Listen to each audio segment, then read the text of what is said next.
Can you talk about why that isn't optimal to mouth breathe or to sleep with our mouth open? I can talk all day about this. Your mouth is for talking and eating.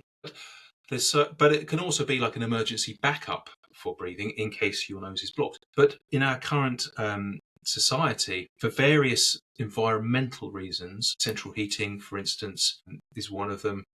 Our diet is another one. People tend to overbreathe through their mouth. And, you know, if you're watching people, you can see people who are mouth breathing. But the fact is, our nose has got so much more equipment in it to make the air that comes into your lungs optimal.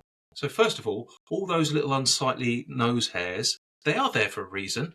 They will Mm-hmm. help filter the air. They will help clean it of dust mites, you know, even around to the pathogens that kind of come in.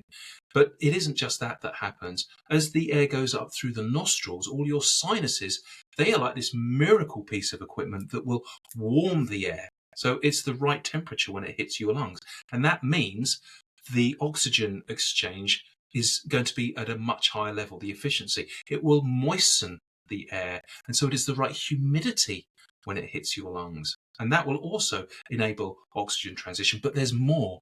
There's a magical gas called nitric oxide, which happens when you nose breathe, and that will help sterilize the air. It will also help vasodilation in your body. So the oxygen is transferred much more quickly. It Mm-hmm. does this really weird thing that people don't know about. When you breathe in through your nose, it spiralizes the air. So it Hmm. kind of starts to hit, more of the air hits against the surface of your nasal passages. And that's where there's so much like little tiny hairs called cilia and some of the mucal membranes, which will also help clean and sterilize the air and trap pathogens.